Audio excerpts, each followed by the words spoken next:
Mettons les choses au clair tout de suite. La Chine a-t-elle inventé le train à grande vitesse? Non.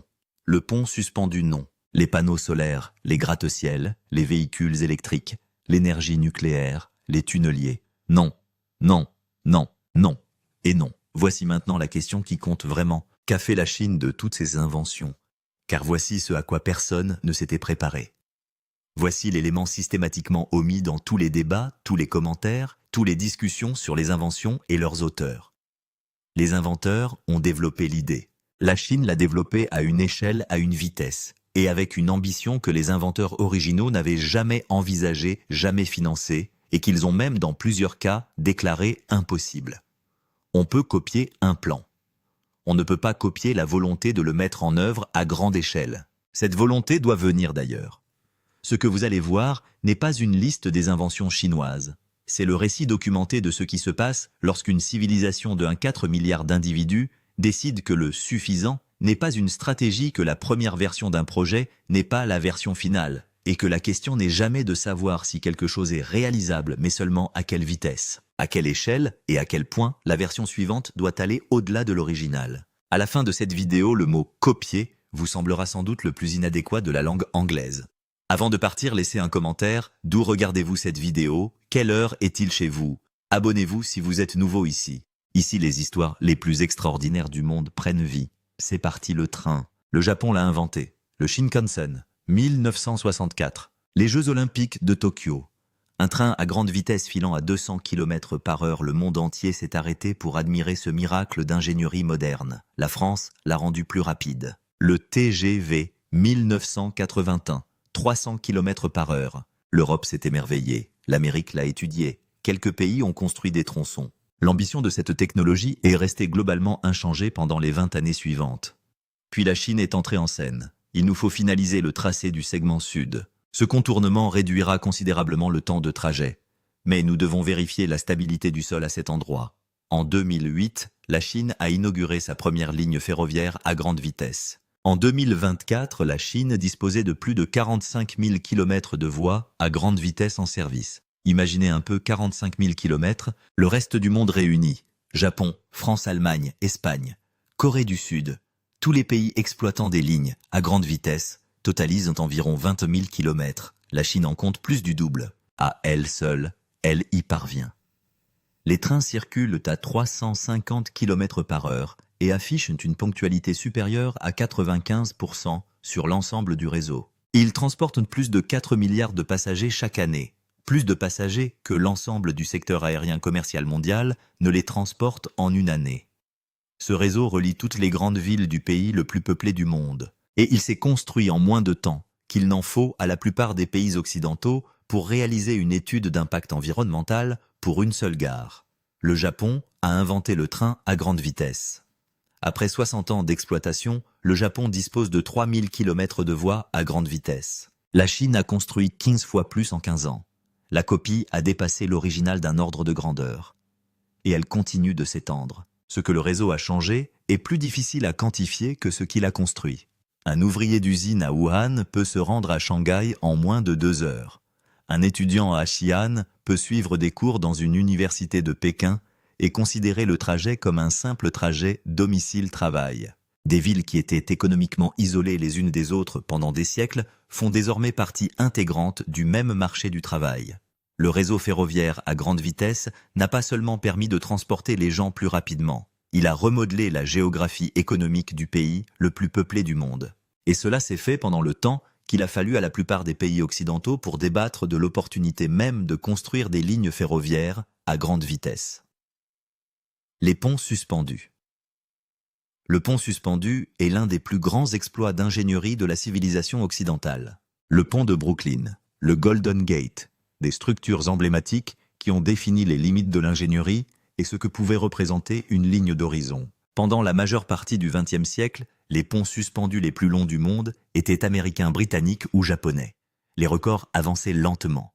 Chaque nouveau record était célébré comme le summum des prouesses technologiques. Puis la Chine s'est lancée dans la construction. Aujourd'hui, la Chine détient tous les records des 10 plus longs ponts suspendus du monde. Absolument tous. Pas la plupart, pas la majorité, les 10. Le pont du Yangtze, le pont de Nansha, le pont Hutong, le 3e pont de Pyongyang. Des ouvrages dont les travées principales dépassent de plusieurs centaines de mètres celles de la Porte d'Or. Ils supportent 6 voies de circulation et dans certains cas, 2 voies ferrées simultanément, ancrées à des falaises des gorges et des terrains que les concepteurs initiaux de la technologie des ponts suspendus n'auraient jamais imaginé devoir franchir. Le pont du Yangtze à Wuhan possède une travée principale de 1700 mètres, soit plus de 500 mètres de plus que la Porte d'Or.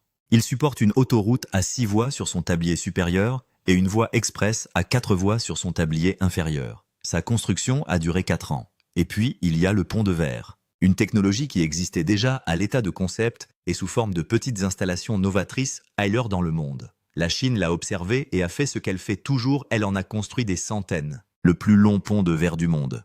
Le plus haut, le plus terrifiant. Suspendu entre 2 falaises à Zhangjiajie dans le Hunan. Dans certains endroits du pays où le vide sous vos pieds n'est pas de 10 ou 20 mètres mais de 300 mètres avec la canopée forestière bien en contrebas. Le pont de verre de Zhangjiajie s'étend sur 430 mètres entre 2 parois rocheuses. À 300 mètres au-dessus du fond de la vallée, sa passerelle est entièrement transparente. À chaque pas, vous pouvez voir exactement de combien vous tomberiez si le verre sous vos pieds venait à céder. Ce verre, assurent les ingénieurs, peut supporter le poids de dizaines de personnes simultanément. S'il venait à céder, il ne céderait pas. Les ingénieurs le savent, les visiteurs le savent, mais les jambes, elles savent tout autrement. La Chine n'a pas inventé le pont de verre. Elle en a fait une expérience que 2,5 millions de visiteurs choisissent de vivre chaque année. On compte aujourd'hui plus de 100 ponts de verre en Chine. Certains traversent des canyons. D'autres relient des parois rocheuses. Certaines sont conçues spécifiquement pour fléchir et grincer sous le passage des piétons. Un choix d'ingénierie, pas un défaut. Les concepteurs ont en effet découvert que la sensation de mouvement intensifie l'émotion ressentie lors de la traversée et par conséquent, incite davantage de personnes à en parler ensuite. Je n'arrive pas à croire qu'on ait traversé ça. Regarde comme tes jambes tremblaient. C'était absolument terrifiant. La Chine n'a pas simplement construit le pont de verre. Elle a compris la dimension psychologique de ce type de pont et a conçu l'expérience en conséquence. Les tours. Le gratte-ciel est une invention américaine. Chicago, 1885. L'immeuble de la compagnie d'assurance habitation. 10 étages. Une structure en acier. La naissance de la skyline moderne. New York s'est emparé du concept et l'a développé tout au long du XXe siècle, construisant des tours toujours plus hautes jusqu'à l'Empire State Building, puis le World Trade Center. Et puis le World Trade Center a redéfini le sens du mot « gratte-ciel » pour le monde entier. La Chine était absente de ce débat pendant la majeure partie de cette période. En 1990, la Chine ne comptait quasiment aucun gratte-ciel au sens moderne du terme. Aujourd'hui, la Chine compte plus de gratte-ciel que n'importe quel autre pays au monde. Plus que les États-Unis, plus que toute l'Europe réunie. La seule silhouette urbaine de Shenzhen compte plus de très hauts immeubles que l'ensemble des États-Unis. La silhouette d'une ville qui n'existait pas il y a 40 ans. Mais le nombre de gratte-ciel n'est pas le plus important. Ce qui est frappant, c'est la rapidité. En 2012, une entreprise de Changsha a construit un immeuble de 15 étages en 6 jours grâce à une méthode de préfabrication modulaire. Cette méthode consiste à fabriquer simultanément en usine tous les composants de la structure, tandis que les fondations sont préparées sur le chantier. 2 ans plus tard, en utilisant la même méthode, elle a construit une tour de 57 étages, des bureaux entièrement fonctionnels, des chambres d'hôtel et des appartements résidentiels en seulement 19 jours. 19 jours pour une tour de 200 mètres. Le secteur de la construction et tous les autres pays du monde ont jugé ce chiffre impossible, irresponsable, voire les deux. Des ingénieurs en structure ont examiné la méthodologie et ont constaté que les composants produits en usine étaient à bien des égards supérieurs en termes de régularité et de qualité à ceux issus de la construction traditionnelle sur site. La Chine ajoute aujourd'hui chaque année plus de gratte-ciel à son horizon que le reste du monde réuni. Le pays qui n'entrait pas dans les discussions en 1990 est désormais au centre de toutes les conversations. Il n'était même pas pris en compte à l'époque. Aujourd'hui, c'est la Chine qui nous devance. Le port de Rotterdam a dominé la majeure partie du XXe siècle. Son nom était synonyme de commerce mondial. Plus grand port du monde pendant des décennies, il était la porte d'entrée de l'économie européenne. Les compagnies maritimes, les entreprises de logistique et les économistes prenaient Rotterdam comme référence pour définir ce que devait être une opération portuaire de classe mondiale. En 2004, Shanghai a détrôné Rotterdam et est devenu le port le plus actif au monde. Puis ce fut au tour de Shenzhen suivi de Ningbo, Zhoushan, Guangzhou, Qingdao, Tianjin et enfin Hong Kong. Aujourd'hui, la Chine compte 7 des 10 ports les plus actifs au monde. 7. Le pays qui a bâti son infrastructure portuaire à partir de presque rien dans les années 1980 gère désormais un trafic de conteneurs tellement supérieur à celui de n'importe quel autre pays que la comparaison en devient presque insignifiante. Le port de Shanghai à lui seul traite plus de 47 millions d'unités de conteneurs par an, soit plus du double du volume du port de Los Angeles, le plus actif des États-Unis. Le complexe portuaire de Ningbo-Zhoushan, méconnu du grand public hors de Chine, traite un volume de marchandises supérieur à celui de n'importe quel port américain, tout comme Shenzhen et Guangzhou. L'infrastructure qui sous-tend ces chiffres est stupéfiante. Des terminaux à conteneurs automatisés ou des grues guidées par intelligence artificielle chargent et déchargent les navires sans intervention humaine. Des quais en eau profonde, capables d'accueillir les plus grands porte-conteneurs jamais construits. Des navires de plus de 400 mètres de long qui transportent en un seul voyage une quantité de marchandises supérieure à celle de flottes entières il y a une génération. Des liaisons ferroviaires directes avec les quais permettent à un conteneur de passer du navire au train puis à la ville sans jamais patienter dans une file d'attente de camions. Rotterdam reste un port exceptionnel. Il n'est simplement plus la référence. 7 ports chinois l'ont supplanté. La rapidité de ce changement surprend encore les économistes qui l'étudient. En 1990, les ports chinois traitaient une fraction du trafic mondial de conteneurs qu'ils traitent aujourd'hui. L'infrastructure était alors quasi inexistante. Les quais en eau profonde, les grues automatisées, les liaisons ferroviaires, les réseaux logistiques, rien de tout cela n'existait. La Chine a tout construit en 30 ans. Rotterdam a mis un siècle à devenir ce qu'elle est aujourd'hui. La Chine a construit 7 ports qui l'ont surpassé en 30 ans tout en développant simultanément une économie manufacturière suffisamment importante pour justifier leur existence. Le soleil. Le panneau solaire a été inventé aux États-Unis au laboratoire Bell en 1954. Cette technologie convertissait directement la lumière du soleil en électricité et promettait en théorie une source d'énergie propre et illimitée. Pendant les 5 décennies suivantes, l'énergie solaire est restée coûteuse, marginale et dépendante de subventions, ce qui a fait de son adoption à grande échelle un sujet de débat politique plutôt qu'une réalité économique. La Chine est entrée dans l'industrie solaire et a fait 2 choses. Simultanément, elle a augmenté sa production jusqu'à ce que les coûts s'effondrent, et elle a construit des installations si vastes qu'elles ont transformé le paysage énergétique de régions entières. Aujourd'hui, la Chine fabrique environ 80% des panneaux solaires mondiaux, pas la majorité, pas la plupart. 80%. L'industrie solaire mondiale repose sur les capacités de production chinoises, tout comme l'industrie mondiale des smartphones repose sur les chaînes de montage chinoises. Le coût des panneaux solaires a chuté de 90% au cours des 15 dernières années, faisant de l'énergie solaire la source d'électricité la moins chère de l'histoire. La principale raison réside dans la capacité de production chinoise, qui a permis de réduire considérablement le coût de chaque composant de la chaîne d'approvisionnement avant même que la Chine ne prenne en charge leur installation. Le parc solaire du désert de Tengger en Mongolie intérieure s'étend sur plus de 1000 km². Il produit suffisamment d'électricité pour alimenter des millions de foyers. Il s'agit de la plus grande installation solaire au monde construite sur un terrain désertique auparavant inutilisable. Et ce n'est pas la seule. La Chine a construit des fermes solaires flottantes sur des lacs et des réservoirs des panneaux montés sur des pontons au-dessus de l'eau, produisent de l'électricité grâce à la lumière du soleil tandis que l'eau en dessous réduit la température de fonctionnement des panneaux et augmente leur rendement. Les États-Unis ont inventé le panneau solaire. La Chine en a fait la source d'électricité la moins chère de l'histoire de l'humanité. En 2010, un panneau solaire coûtait environ 2 $ par watt à produire. Aujourd'hui, grâce à la capacité de production chinoise, son coût est inférieur à 20 cents. Cette chute vertigineuse des prix n'est pas due à un changement dans la physique des panneaux solaires. Elle est due à l'application par la Chine d'une échelle industrielle à une technologie que le reste du monde considérait comme un produit de niche. Aujourd'hui, partout dans le monde, aux États-Unis, en Europe, en Afrique et en Amérique du Sud, toutes les centrales solaires sont presque certainement construites avec des panneaux fabriqués en Chine, bénéficiant ainsi d'une réduction des coûts rendue possible par l'échelle de production chinoise. La voiture. Le véhicule électrique était un concept américain bien avant de devenir une industrie chinoise.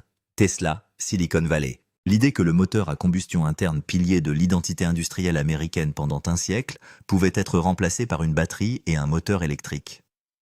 Elon Musk a construit une voiture dont l'industrie automobile américaine disait que les consommateurs ne voudraient jamais, et il leur a donné tort. La Chine a observé, puis elle est passée à l'action. Aujourd'hui, la Chine produit et vend plus de véhicules électriques que tous les autres pays du monde réunis. Plus que les États-Unis, plus que l'Europe, plus que le Japon et la Corée du Sud réunis. En 2023, une voiture sur 3 vendue en Chine était électrique. Le pays compte plus de 800 constructeurs de véhicules électriques, produisant toute la gamme des citadines économiques à moins de 10 000 $ aux véhicules de luxe qui rivalisent directement avec Tesla en termes de performance et la surpassent en prix. L'infrastructure de recharge qui alimente ce parc automobile est tout aussi impressionnante. La Chine possède plus de bornes de recharge publiques pour véhicules électriques que tous les autres pays du monde réunis. À Shanghai, un conducteur peut se rendre partout dans le pays et ne jamais être à plus d'une courte distance d'une borne de recharge rapide.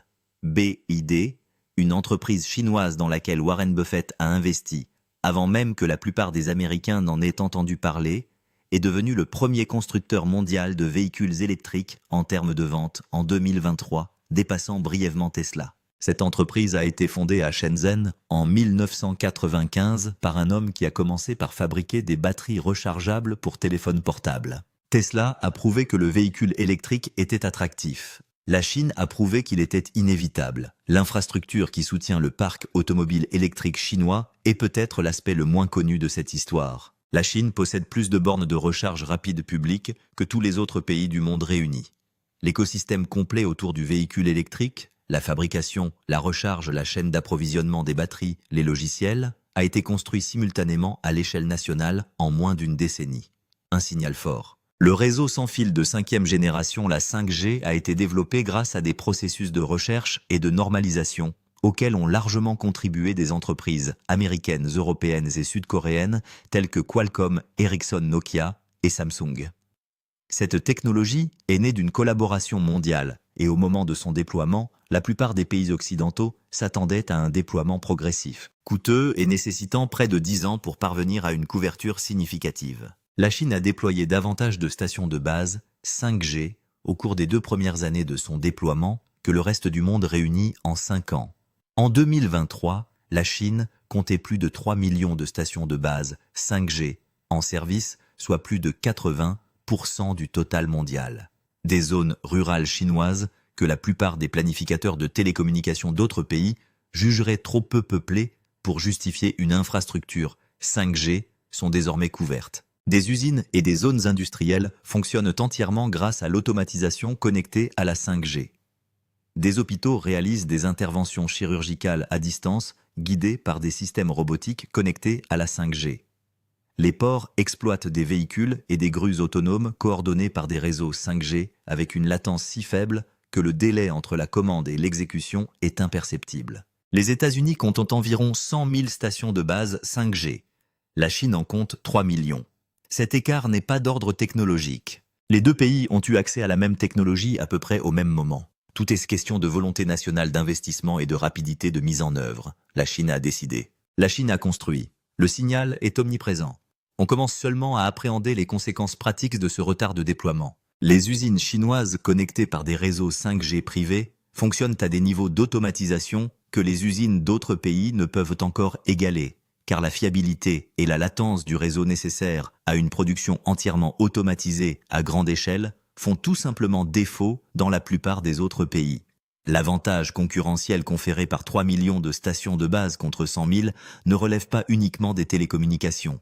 C'est un enjeu industriel. Le pays qui capte le signal fait fonctionner l'usine. Le pays qui possède l'usine façonne le monde. La foreuse de tunnel était une prouesse d'ingénierie suisse et allemande. Une tête de coupe rotative capable de percer mécaniquement la roche et le sol, remplaçant le processus lent et dangereux du forage et du dynamitage manuel par une excavation automatisée et continue plus rapide, plus sûre et plus précise que tout ce qui avait été réalisé auparavant. La Suisse l'a utilisé pour construire le tunnel de base du Saint-Gothard long de 57 km à travers les Alpes, le plus long tunnel ferroviaire du monde. Inauguré en 2016, ce projet avait nécessité 17 ans de travaux. La Chine s'est intéressée à la machine de forage de tunnels et en a commandé plusieurs exemplaires. La Chine exploite actuellement plus de machines de forage de tunnels simultanément que le reste du monde réuni. Au cours des 20 dernières années, le pays a foré plus de roches que n'importe quelle autre civilisation dans l'histoire de l'humanité. Le tunnel du Qinling a réduit le temps de trajet à travers une chaîne de montagnes de 2000 mètres de haut de plusieurs heures à quelques minutes. Les tunnels du chemin de fer Sichuan-Tibet, actuellement en construction à travers certains des terrains géologiquement les plus difficiles de la planète, constitueront une fois achevé le projet de tunnel le plus ambitieux jamais entrepris. La Suisse a inventé la machine. La Chine a acheté toutes les machines disponibles et les a toutes mises en service simultanément. Le barrage. L'énergie hydroélectrique n'est pas une invention chinoise. Le principe qui consiste à utiliser l'eau courante pour faire tourner une turbine et produire de l'électricité est connu et appliqué depuis plus d'un siècle. Le barrage Hoover, le Grand Coulet, les grands projets hydroélectriques américains du XXe siècle qui ont alimenté la croissance de l'ouest des États-Unis et prouvé que l'eau en mouvement pouvait être le moteur d'une civilisation. La Chine a construit le barrage des Trois Gorges, la plus grande centrale hydroélectrique du monde en termes de capacité installée. Près de 10% de l'électricité chinoise est produite à partir d'une seule structure sur le fleuve Yangtze. Ce barrage est si vaste que le réservoir qu'il a créé est visible depuis l'espace, s'étendant sur plus de 600 km en amont, à travers les gorges qui lui donnent son nom. L'échelle du barrage des Trois Gorges dépasse celle du barrage Hoover d'un facteur tel que la comparaison semble presque injuste. Le barrage Hoover produit environ 4 milliards de kWh d'électricité par an. Le barrage des Trois Gorges en produit environ 100 milliards. À technologie égale, la production est 25 fois supérieure. À côté du barrage se trouve l'ascenseur à bateau, une chambre qui soulève des navires entiers à la verticale sur 100 mètres en 40 minutes. Des ingénieurs des pays ayant construit les premiers grands barrages l'ont visité sans aucun précédent. Le barrage qui a alimenté l'Ouest américain en énergie a inspiré celui qui alimente le centre de la Chine. L'élève a construit quelque chose que le maître n'aurait jamais imaginé, l'atome. L'énergie nucléaire est une invention américaine fruit du projet Manhattan. 1945 années de la plus grande avancée scientifique et technique de l'histoire de l'humanité. Les États-Unis ont construit le premier réacteur nucléaire, la première centrale nucléaire et ont dominé le monde pendant plusieurs décennies dans la production d'énergie nucléaire. Puis sont survenus Three Mile Island, Tchernobyl, Fukushima. Et dans la majeure partie du monde occidental, l'énergie nucléaire est devenue politiquement explosive. Une technologie techniquement viable, mais inacceptable pour le public. Des centrales ont été mises hors service. Des projets ont été annulés.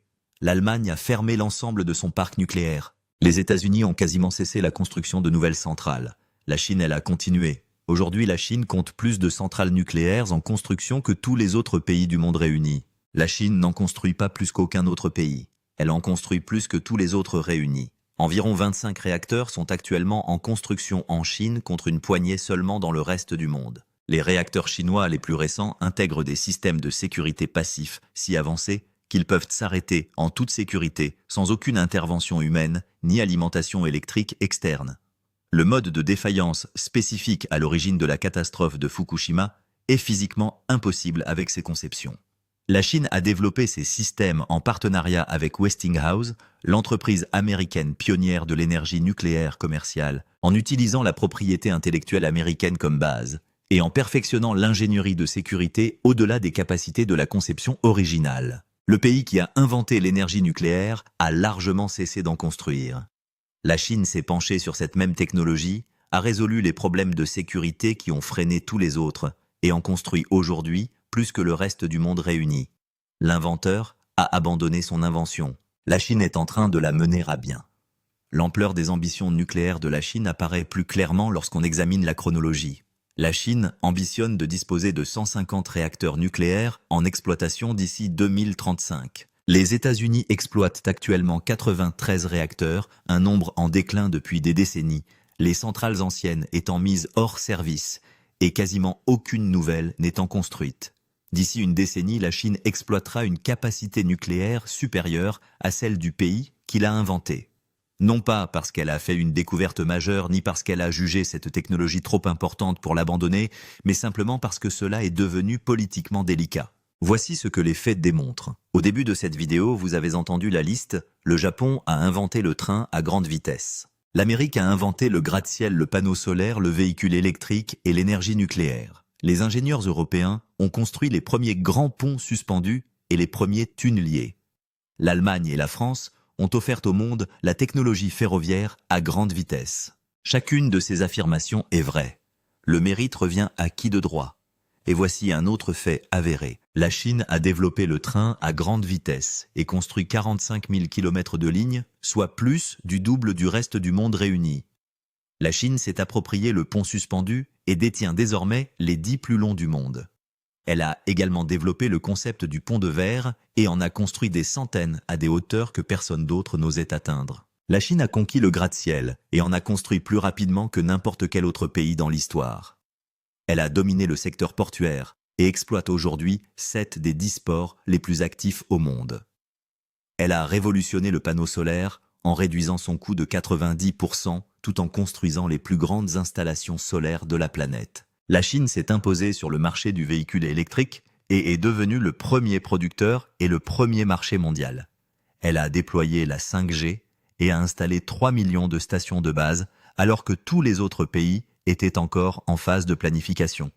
Elle a maîtrisé le tunnelier et en exploite simultanément un nombre supérieur à celui de tous les autres pays réunis. La Chine a construit le barrage et la plus grande centrale hydroélectrique de l'histoire. Elle a développé l'énergie nucléaire, résolu les problèmes de sécurité qui freinaient tous les autres et construit aujourd'hui plus de réacteurs que tous les autres pays réunis. On peut appeler cela du plagiat. On peut appeler cela du vol. Appelez ça comme bon vous semble. Mais il existe un autre mot pour décrire ce qui se produit lorsqu'on s'empare d'une idée et qu'on la développe au-delà de la vision initiale, au point que les inventeurs eux-mêmes viennent étudier votre création. Ce mot, c'est la maîtrise. La Chine ne s'est pas contentée de reprendre les meilleures idées du monde. Elle a démontré au monde entier le véritable potentiel de ses idées. Et le monde entier, y compris les pays qui ont inventé tous les éléments de cette liste, est encore en train de rattraper son retard. Si vous avez regardé jusqu'au bout, merci. Abonnez-vous. Laissez un commentaire dès maintenant. D'où regardez-vous cette vidéo et quelle heure est-il chez vous? Nous lisons tous les commentaires. Réalisé en seulement 4 ans.